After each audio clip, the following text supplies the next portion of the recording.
Iris is kind of aspiring to be a painter. She's like, there's a scene where she's in the basement of the shop in like God knows o'clock in the evening, and she's like stripped, and then she's like trying to paint herself naked. It's very like risque. And then Rose comes down and sees her and is like, oh, what are you doing? And it causes like a bit of a rift, to be honest.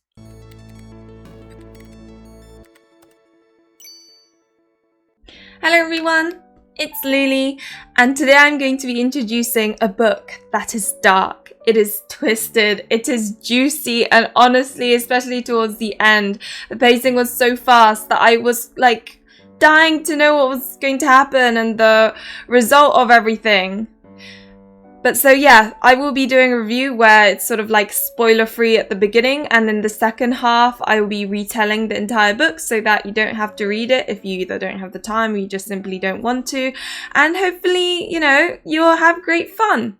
So the book I'm talking about is The Doll Factory by Elizabeth MacNeal. Now this book follows three characters. Iris, who works at the Doll Emporium, where she works under her boss painting the faces of dolls. The second character is Silas. He, I would say, is probably the main driver of the story. He is a creepy taxidermist, and he likes to call them curiosity, curiosities, but like more of a taxidermist than a curiosity collector.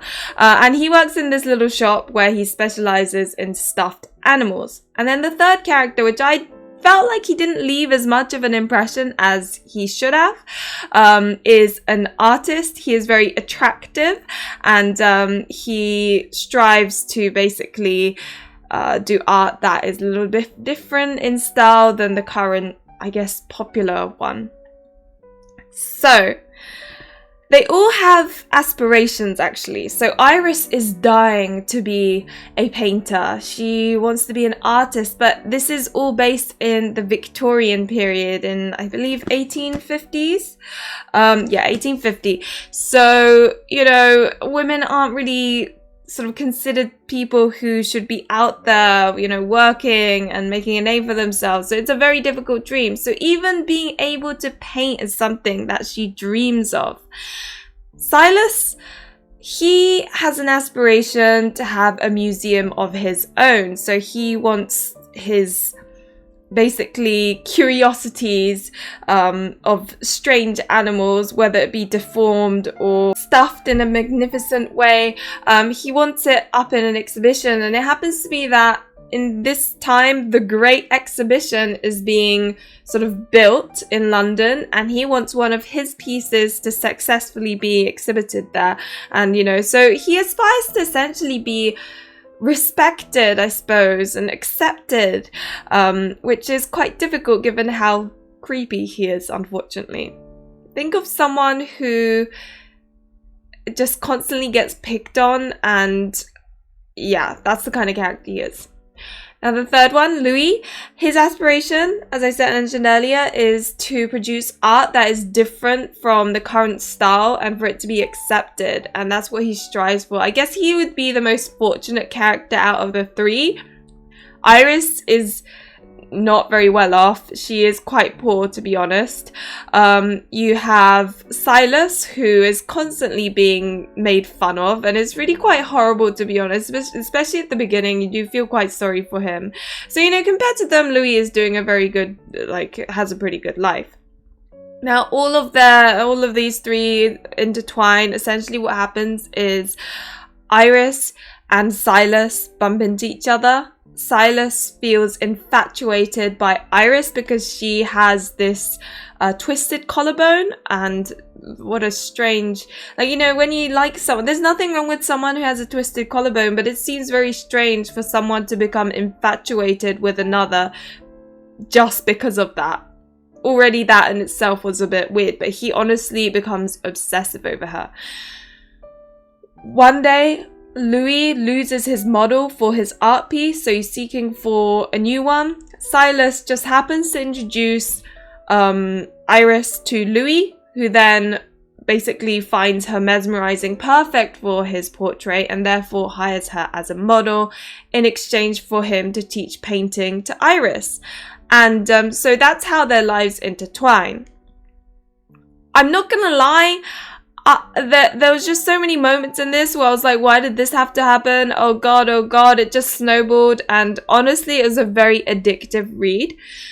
Let me go through the things I liked and didn't like about it. So things I liked about it was that it was set in the Victorian era. I loved sort of this old period drama kind of vibe. It was very gothic. It felt very gritty. You know, it does describe the life of Victorian times, particularly as there are other characters like Albie, who is a street urchin, and oh god bless him. You hear him describe life and it's definitely not pleasant. You are not jealous of his life. Like, all his teeth are gone and his aspiration is to get a set of new teeth. So yeah, it's that kind of time. And now there's how dark it got. I was constantly at the edge of my seat towards sort of like midway onwards. I was just so like, oh my god, what's gonna happen? And I love it when a book does that, because you just keep on reading it. It's such a page turner, and I love that. It's so nice when you're always wanting to read the book. It's just such a good feeling. And thirdly, is that the author makes you feel very sympathetic to this most unlikable character. Like, honestly, I don't think anyone is going to... Okay, that's not true. There are always exceptions, but I think the majority is going to dislike Silas, bless him. And yet you feel weirdly sympathetic towards him, like, oh, poor guy, like that sort of thing. So, you know, I do like it when an author is able to make you feel a sympathy for characters that you should be hating. Now, things I didn't like about this book. I felt like Louis's story was kind of like as juicy as it was. It felt very... Like, compared to Silas and Iris, I felt like Louis did not leave much of an impression. Like, when I was making notes for this video, I was like, oh, what happened to Louis again? And I had to like flick through the book quite a bit to kind of note it down. Don't get me wrong, there were lots of juicy aspects to him as well, but just as a character, he just felt like the hot adventurous one, which is fine. Just... when you've got extremely unique characters like Silas, he ends up taking over, if you know what I mean. The second, and this one really bothered me, was that animals are harmed in the book. I mean, I guess, you know, one of the main characters is a taxidermist. Now, I am highly triggered by anything against animals. It really makes me upset. Fortunately, the author did not go into too much graphic detail regarding what happens to the animals, but you know, even just the knowledge alone of it happening is like, of course, distressing. I'm just really glad that the author did not like graphically describe it. You knew certain things happened and that was it, and moved on to the next scene. And if it wasn't for that, I don't think I would have been able to read the entire book, because anything involving animals is the one thing I really struggle with. So that's another thing I wasn't so fond of in the book, but it was really necessary. Without the animal thing, like, that was quite important to the story. So, you know, it was needed, but bear that in mind. And thirdly, and I suppose this is more of a subjective one, it ended very abruptly. So I guess it does leave you wondering what happened, to be honest. But also at the same time, perhaps that's done on purpose. It is quite often that books end abruptly, leaving you to have all these questions. And they are questions that don't necessarily need to be answered. Just they do make you wonder. And some people like that and other people don't. And I guess for me, it wasn't. I don't know, I get very curious, so for me, I wasn't as satisfied as I could have been. Saying that, it isn't the type of ending that is my least favorite, so, you know, I guess it's fine. Now let me go into the ratings. So the plot, I would say I'd give it a 4 out of 5. It was always interesting. I always wanted to know what happened next. I liked the concept of it, and as you know, I love dark, I love twisted, I love anything that's juicy, so, you know, it was perfect for me. The pacing, I would say at the beginning, was like very medium. It was about a 3 because, you know, it's setting the scene, it's introducing the characters. So I think yeah, it wasn't slow, it was just sort of medium, but towards the end, oh my god, it picked up. I was addicted to this book. Like, I couldn't stop reading it. I was like, it was such a page turner. So I guess it really snowballed. I'd say like a 5 out of 5 towards the end. Impact of the characters, Silas left such an impression. I would say a 4 out of 5 maybe, because so it was funny, Silas left a huge impression. I liked him as a character. I didn't like him and his personality, but I thought him as a character was very intriguing. Iris was sort of medium. She was unique. She had her issues and, you know, they were interesting. So I found her leaving an impact. As I said, Louis, on the other hand, he was like the hot, adventurous guy, in my opinion. He didn't leave that much of an impression, but he did have like an interesting, juicy secret, and that was quite fun. So, you know, I'd say, yeah, a 4 out of 5 overall. Spice levels, I don't think this is a score that, like, this is a book that requires a rating for that, but I'd say a 1 out of 5.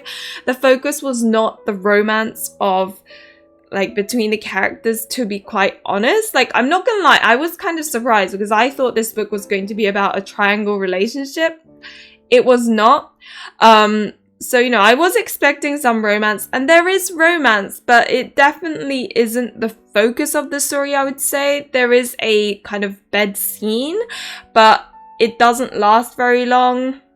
Sounds kind of funny. You see a bit of description, but it definitely was, like, this is definitely not a spicy book, if you know what I mean. Now, overall, my rating, I would say, is about a 4 out of 5. I really did enjoy this book. I can see why it became a drama or like a series, because it just had all the juice for it to be that way, and I did really enjoy it. I know there are people out there who had issues with the book, but for me it was a great read, and you know, I really enjoyed it. And don't get me wrong, I am no literary connoisseur. I don't really dissect books. I don't even know how to dissect books. It's not something I learned in life. So, you know, but if you're like me and you're just reading books for fun, then it's probably going to be a fun read, if you know what I mean. So it was written relatively well. It was fun. So yeah, 4 out of 5. Now, who would I recommend this book to? I would recommend it to anyone who likes dark stuff, anyone who likes crime shows and things like that. Anyone who loves infatuation of an obsessive extent and like juiciness revolving around that. It is so much fun. I love those aspects. However, I would not recommend it to those who are highly affected by any form of, you know, abuse, I suppose, against animals, or people who just prefer a nice fluffy read that is all very happy, because this one, it just, honestly, it is quite dark and twisted, and I mean, I loved it, but I know there are many of you who try to avoid that, which is fair enough. So, moving on to my favorite part, let me tell you the wonderful story. From this point onwards, it is complete spoilers, because I will be describing as much as the book as possible that I remember, and then telling you my thoughts in those moments. So, let me start. Now, this book starts with Iris describing her very mundane life. She and her twin sister is working in this doll emporium. She is bored of painting faces of dolls, to the extent that I think back in like the Victorian times, they used to make these babies, well, baby dolls, to kind of replace ones that, you know, passed away in the process, and then they would use that as a replacement to hold funerals, I think. I'm not 100% sure about that, but anyway, that requires painting of the dolls, as you can imagine. And Iris does this really, like, it's a bit sinister, but this is how bored she is, I suppose. She does this game where she says to her sister Rose, she's like, do you think that baby, you know, is already gone, or do you think do you think it's a normal baby doll for like a daughter or something, or do you think it's for the deceased? Like that, she makes these silly jokes and guessing, and Rose is like, stop doing that. That is awful, and stop being silly because we're gonna get told off. Like, Rose is very like responsible. She's very like stern, you could even say. There is this strange difficulty between Iris and Rose, and you do discover that what happened is Rose was a very beautiful one of the two twins because Iris had a twisted collarbone, and Victorian era, you know how beauty is such a big thing. So, you know, Iris was always like the unfortunately less attractive one, while Rose was a very beautiful one. Now, when Rose was 16, unfortunately, she had smallpox. It caused scars all over her face, and as a result, it brought her from up here to down here. And it doesn't help that she did have a fiance at the time.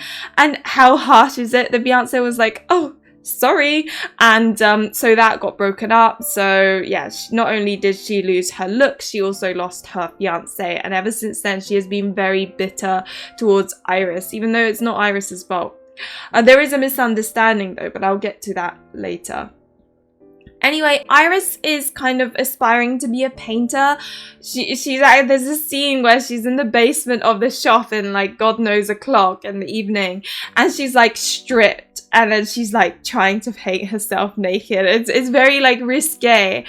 And then Rose comes down and sees her and is like, oh, what are you doing? And it causes like a bit of a rift, to be honest. So anyway, as I said earlier, at this time of the Victorian era, there was this great exhibition. I think Crystal Palace was built in 1850. So there was all this preparation regarding this great big exhibition that everyone is so excited about. And, you know, I think there are some portraits being put up, but they're still in the process of getting things right. And Iris and Rose go to this because it is like the big event of the time, and that is where Iris and Silas bump into each other. And it's one of those moments where I guess it's pivotal to the story, because Silas sees Iris and he sees the twisted collarbone and he's like, oh my gosh, that's so interesting. I am in love with you now because of your twisted collarbone. Which I'm like, what is this? That is not a reason to fall in love with someone. It's like if someone came up to me and was like, Luli, I'm in love with you because your epilepsy fascinates me. I'd be like, okay, bye. It's just so weird. And let me introduce you another character briefly. You've got this street urchin called Albie. He's very sweet, bless him. Like he's such a rascal. Of course he steals and he doesn't, you know, things that he shouldn't be doing, but he is so poor. He barely can afford to live.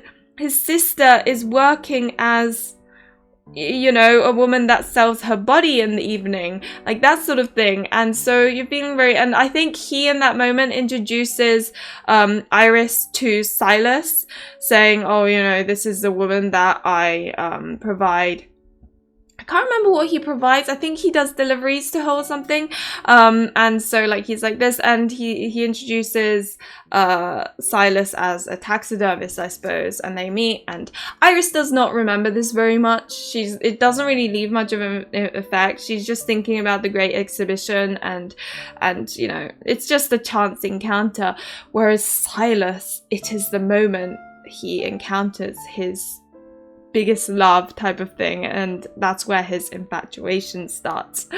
Now at the time, Silas is looking around because he wants to bring his masterpiece. So prior to this, Albie brings him a puppy with, and it starts getting a bit, you know, the descriptions are a little bit he brings Silas a two-headed puppy, essentially, and Silas sees this corpse and is like, this is it. This is the masterpiece I need to put in the exhibition. So he basically, you know, stuffs it, makes it look good, and he plans to bring this to the exhibition, which is a bit, I guess it's fascinating because of the deformity, but it is that kind of like, should that be on show? Like, it's that kind of controversial issue as well.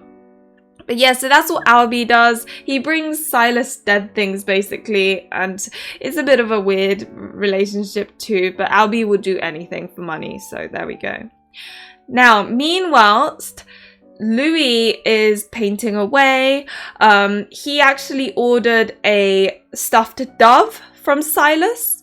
I'm kind of surprised this happened because Silas seems very passionate about his work. He seems very meticulous, perfect. His shop is like pristine. Despite it being full of dead things, it smells of like medicines basically because of all the chemicals he uses to make sure everything is clean. Like that is a very important part at the beginning because it basically symbolizes his mental health almost. He seems very like stable at the moment, so his shop is very clean. And so he provides this stuffed dove. Unfortunately, I guess something went wrong because Louis goes off somewhere, comes back, and discovers that his dove has molded. There's like maggots growing in it and it's become really disgusting. It's stunk up the whole room.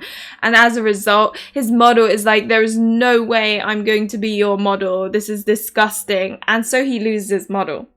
And of course, Louis is very upset with Silas for that reason. I mean, he's a pretty chilled guy, so he's not like that upset. His friends, who are also artists, are more mad about it than he is.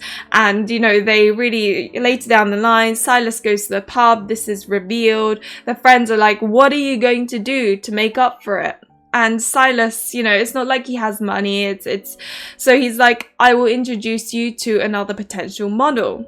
And so he tells them of Iris and where she is, the doll emporium. And Louis is like, okay, I'll check her out. And that moment, Silas really regrets. And to be honest, again, another pivotal point because this is how Louis and Iris meet together. To be honest, like, I do feel quite awful for Silas because, you know, there are moments where he thinks he has a friend. Like, for example, he thinks he has this surgeon friend, Gideon, who, again, is very pompous. And Gideon is like, oh, I've got a really interesting specimen for you. And gives Silas a bag. And then he's like, oh, but don't open it until you get home. Silas opens it at home. I'm not gonna lie, this part, like, I don't really dislike Silas at this point, so I just felt really awful for him. But he opens the bag and it's basically a, you know, half-eaten chicken leg and 2 overboiled vegetables. And in England, and I'm sure other countries, meat and 2 veg represents a certain something on a male. So it's basically Gideon making fun of Silas and his obsession with curiosities. And it felt like bullying. You've got like Gideon, who's a surgeon. He's got lots of money, clearly. He's very privileged. And he's just like making fun of Silas. Like, it really, actually, I felt really awful when this scene happened. I was like, oh, this is so upsetting. And yeah, this is a very typical thing in Silas's life, to be honest. Anyway, next day, Louis and his friends go to the doll emporium to scout out who Iris is and what she looks like. So they go there. They're like this, looking through the window. They're like, and Iris and Rose is like, oh my god, who are these men who are like staring at us? It's so creepy. And Louis, again, it's the twisted collarbone. It's so weird, like everyone's obsession with it. But he's like, she is the epitome of my portrait. And then he really wants her as a model. So then, of course, he goes in, he asks Iris, will you be a model for my portrait? Now, back in the Victorian era, being a model is such a, like, it's just a little behind, like almost selling your body for acts of the night, if you will. It's very scandalous. She's like, how dare you ask me to do this? Like, even for money, it's just so... And Rose is extremely against it. It doesn't help that Rose has this bitterness against Iris for, you know, because of her insecurities regarding her the scarring on her face. She's extremely bitter. And then you've got her sister being asked to model. Like, it couldn't be more of a slap in the face. So she, like, gets upset about it. Iris is like, oh, I don't really want to do this.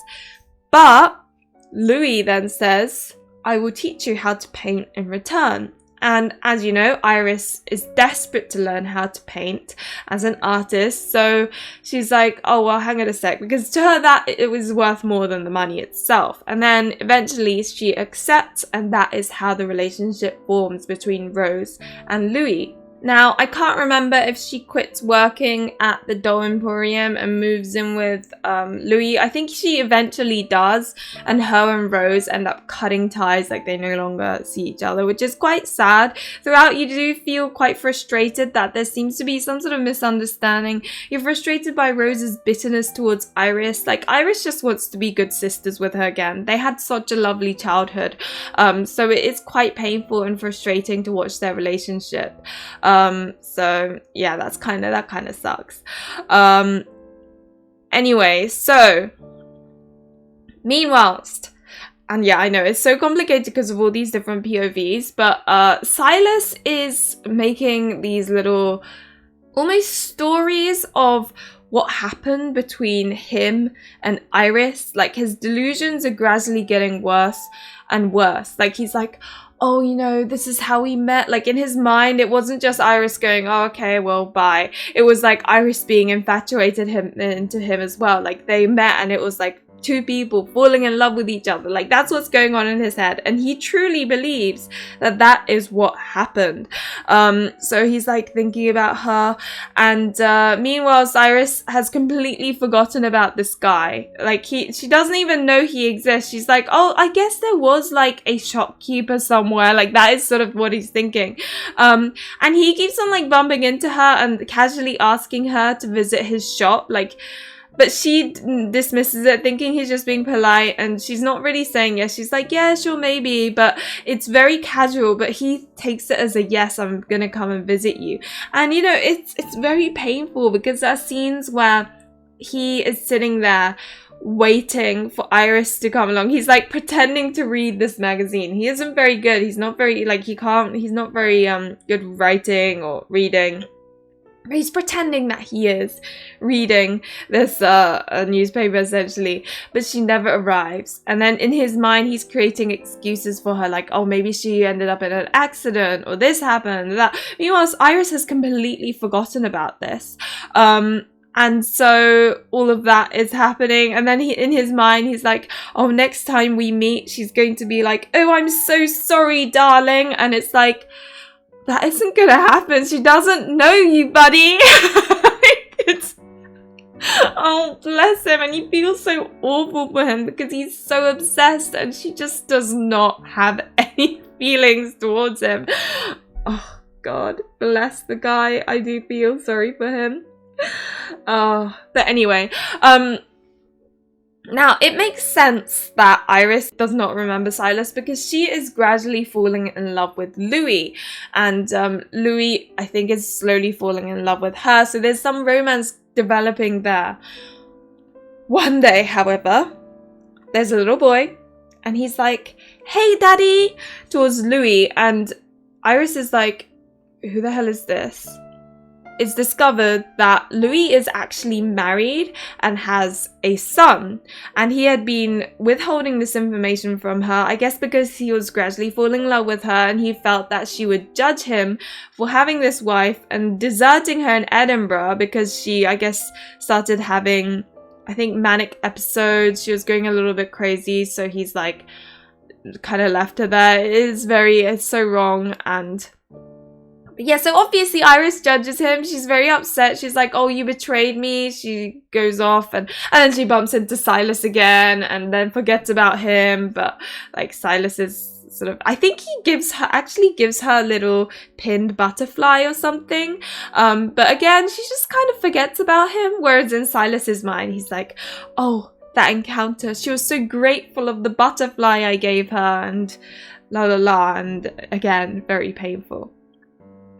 And yeah, it's just, and then of course, I think another scene happens with Silas where it brings even more sympathy because he goes to the pub again and there's this woman of the night called Bluebell. She approaches Silas just for casual chat and Silas sort of responds, and then she is very insulting towards him, saying, oh my God, can you stop like dribbling over me, basically. And he gets very, very mad. Now, note that it is a little after this that she disappears. It is not said why, but it is suggested that something happened to her, if you know what I mean. And, you know, also throughout this entire thing, Silas keeps on talking about his childhood friend. I think she's called Flick. And she had auburn hair. Like, he is obsessed with auburn hair, basically. But this childhood friend of his, he keeps on thinking about her and like how this happened, that happened. But when you kind of think about his delusions regarding Iris, you start kind of putting the two and two together, and you're like, did this friendship actually exist, or was there a girl that he was obsessed with, and maybe they weren't friends and this is just delusions? And you start becoming very suspicious of his memories, because he just seems a bit loopy.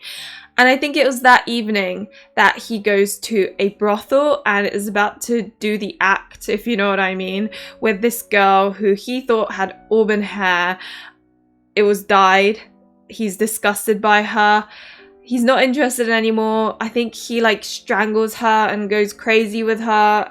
He does not kill her, but she is very like traumatized by this experience, and it does kind of show you that Silas has like aggressive tendencies, I suppose. The combination of Bluebell disappearing and him doing that to this lady of the night, it's very suspicious. And it doesn't help that his infatuation with Iris keeps on growing and is very stalkerish. The delusions get worse. He literally had like all the, you know, key points of a stalker kind of align. Like, he isn't the like most attractive or appealing. He hasn't had any experiences with women. He thinks highly of himself because he thinks he deserves a museum. He thinks, you know, that he's going to be able to have this two-headed puppy in the exhibition, which eventually he does, by the way. But there's that. He's very like, he thinks highly of himself, higher than he really is. And then he's having these delusions, obsessions, and then he thinks that Iris likes him back. So it has all of the stalker-like qualities, and he does stalk Iris. He's like looking like behind things, watching her through the windows, seeing how she is, and it's just very creepy. And I think Albie notices this. Albie, this street urchin, and he's like, please Silas, don't interact with her, like she's, you know, she's not the kind of girl you think she is, and all of this. He tries his very best to stop him, but it doesn't really work. And yeah, so that's snowballing. I won't go into any more, but that's the bit that I found interesting, so I can't stop talking about it. Now, eventually, Iris gets over the fact that Louis has this secret wife and daughter, and, you know, they reconcile. He continues teaching her how to paint, la la la. It's all very fun. However, he then receives a letter saying that his wife is now in critical condition. She is very close to dying. She's on her deathbed. So she wants him to come to her. I guess it only makes sense. I don't think she even knows that he's got another lady in the picture. And so he's like, okay, I do need to go because she is dying. It's very unfair to just leave her. And this infuriates Iris because she's like, I thought you were in love with me. And I guess while there is logic in the act, she just can't, like, the emotions take over. And it's unfortunate that it's in that moment in time that Silas is gradually planning how to kidnap Iris. And so she basically leaves Louis leaves, she plans on leaving, and that's when she receives a fake letter that Silas got written by someone who can write. That looks like it's been written from like a doctor or something, saying that Rose, her sister, has been gravely injured and needs Iris there, and then puts down like a location of where to come and see the doctor. And Iris is like, oh god, what's happened to her? Especially because recently they had reconciled. There was a misunderstanding between Rose and Iris. Rose thought that Iris had brought her fiance to see her when she was in her sick, moment, just show her how like horrid her face looked, and that was why he broke up with her, and that's why she was extra bitter with Iris, thinking that she was the reason why he had broken up with her. So, you know, that misunderstanding had been fixed. Their relationship was getting better, and that is exactly when she receives this letter. So naturally she's like, oh my gosh, I need to go and find her, and leaves the house to go to this location. Meanwhile, Albie is, you know, discovers all this happening. She's like, oh my god, Silas is going to like murder her, because he knows that Silas, well, he's pretty sure that he's the one that, you know, killed Bluebell. That's why Bluebell's gone. So he's like, oh no, I really like Iris. Iris is someone that's really always been kind to me. She's always donated things to me, and you know, all of this. He's getting very upset, and he is running towards Iris, and that's when sorry, that's a very modern sound, but a carriage runs him over and he dies. It's just so frustrating because you're reading this, pacing is so quick, and you're like, yes, Albie, go tell her, and then that happens and you're like, are you bloody kidding me? And it's so sad because Albie is written in a way where no matter who you are, you're going to like fall in love with him. Bless him. He's this little boy. Oh, poor thing. The mother instinct in you is like, or paternal instinct in you is like, oh god, how dare they kill him off? But yeah, so that happens. Iris innocently does end up going to this street, and unfortunately Silas kidnaps her and brings her down to his basement. So as you can imagine, things get very serious from this point onwards. Silas has her like bound, made sure she can't do anything, and I think at the beginning she only has her hands behind her back, because Silas truly believes that Iris will be like, I'm really sorry, let's be lovers. Like that's probably what, like that's what he's thinking. He's thinking it's all going to go very well. When the reality is she's like, oh my god, what are you doing? Please let me go. This is horrible. And he's like, why is she behaving this way? Like he just doesn't understand why she's like this. And then, you know, he's just like, oh, I just want a friend. Like, it's weird because although all of these horrible things are happening, you're almost sympathizing. Like, he is so lonely. He has no friends. Every time he thinks he's made a friend, they make fun of him or something happens. So he genuinely just wants a friend, and he's just going about it the very, very wrong way. And so she's constricted, and she's like, okay, well, can you let me at least eat because I'm hungry, all of this. She's trying to hold her urine in because she's starting to need the toilet, and you know, she's trying to stay composed, and I think she does manage to. So he leaves to get something and then comes back to like bring food, and in that moment she's managed to get out of the ropes and hit him and is climbing up the ladder. She's like, oh my god, I'm almost there, but that's when he drags her down. And she's back to square one, except this time she's got like basically a gag on her mouth and she can't even scream. She can't say anything, and it's even worse of a situation. And Silas is like, why does she keep on screaming? He just doesn't understand. You're like, what do you expect? You've got her imprisoned in your basement. You're barely feeding her. She's barely drinking. She's almost, you know, her bowels are full. Like, how do you not... He's just a bit dodgy in the head, isn't he? Like, he's a psycho, basically. At the end of the day, he has anger issues because he had an awful childhood. Like, his mom, I think it's suggested that his mom was very horrible to him, and as a result, that's why. And you also learn in this process that he had actually murdered Flick. Throughout the whole story, you're hearing of his childhood friend Flick and how they went on adventures, how much fun they had. When the reality was he was doing the same thing. He was looking at Flick. He was making delusions in his mind. He lured her into the forest with blackberries because they were both very poor, saying that there are even more of these. She appears, there are no blackberries. She gets really upset and like blames him and gets angry. And then he gets extremely angry. Like, why won't she just be a friend of mine? And then... that's what happens, and you learn that. And it's really creepy because he has these little stuffed mice, and each stuffed mice has like different clothes, and it starts off with just like one or two. I think it was basically one that represented Flick. And I think another represented Gideon. I can't exactly remember, but I think it represented the surgeon. So you do kind of sit there going, did he also off the surgeon as well? Because it isn't described, but you kind of can't help that feeling because of the mice.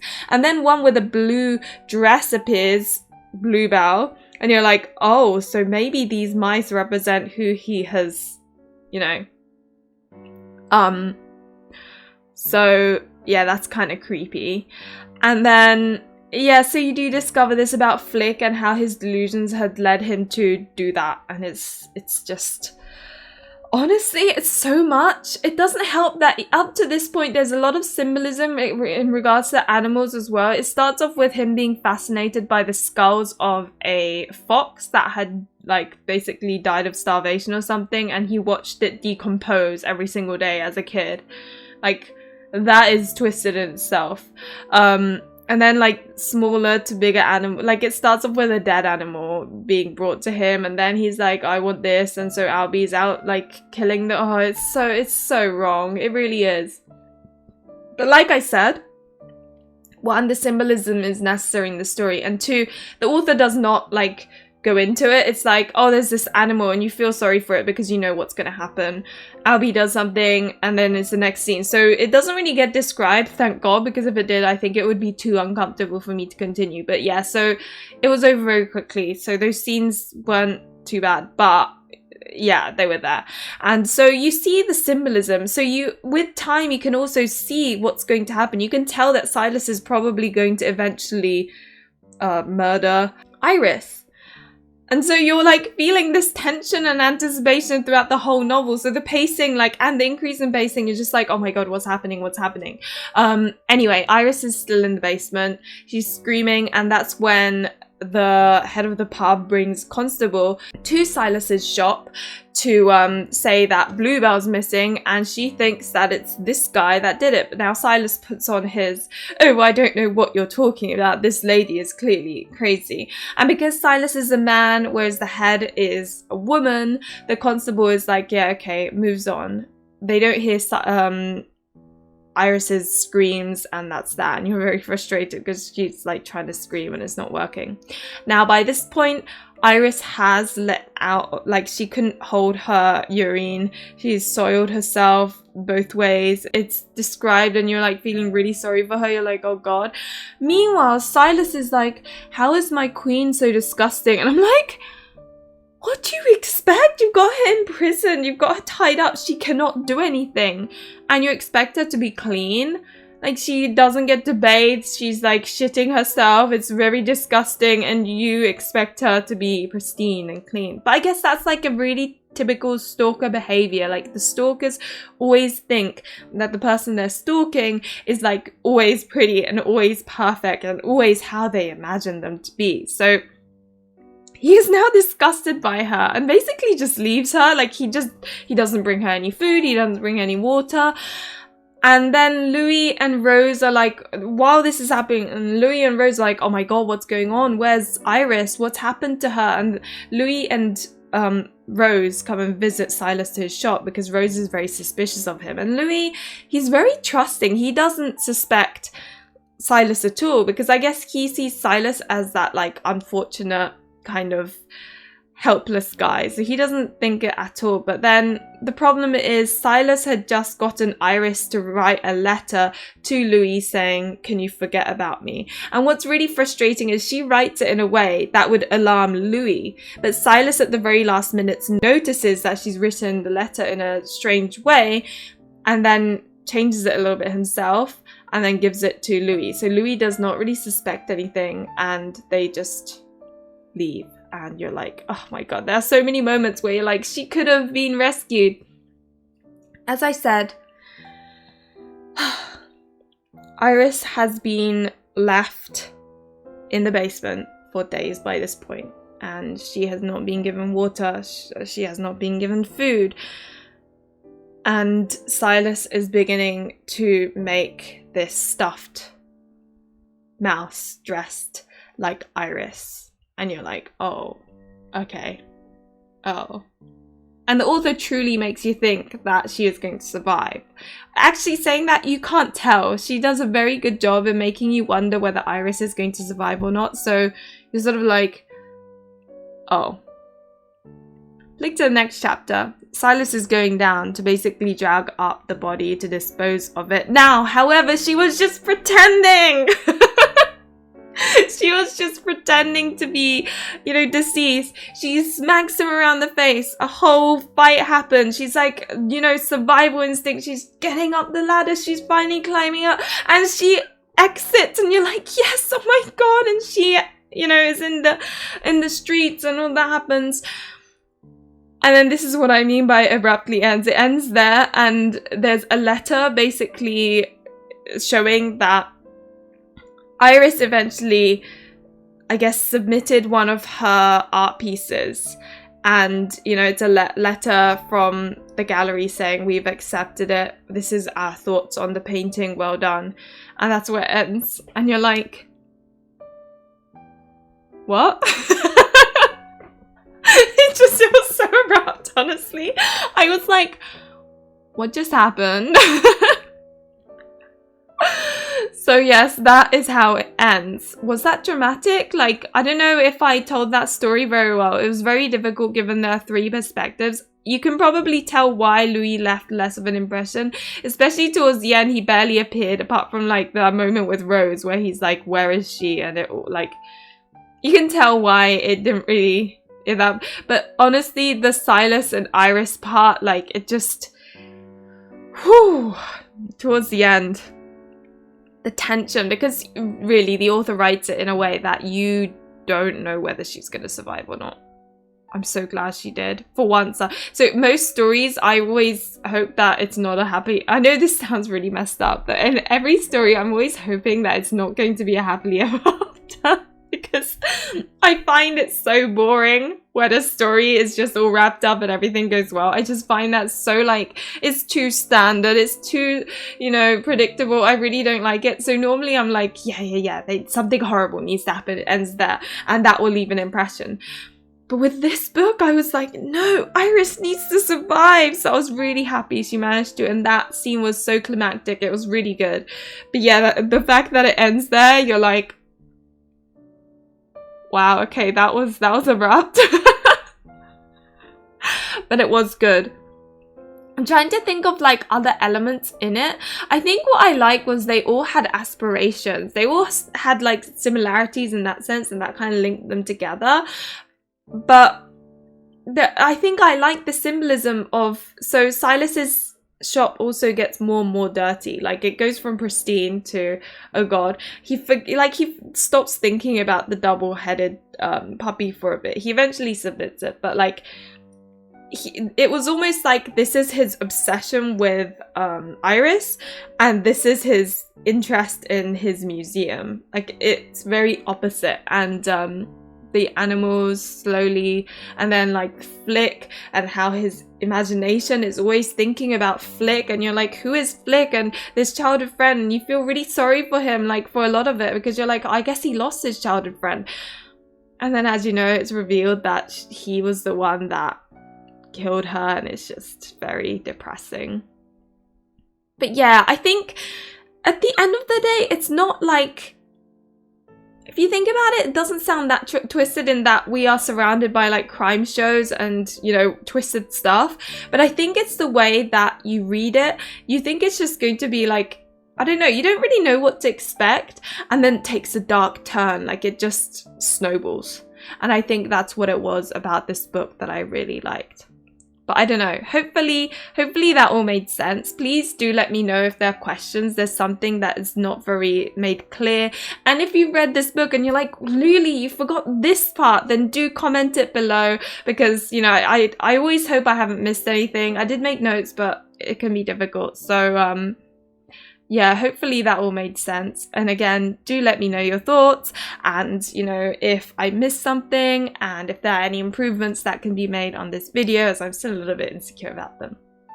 Anyway, as is always the case, thank you very much for watching. Remember to like and subscribe if you enjoyed the content, and hopefully I will see you in another one of my videos or streams. Bye!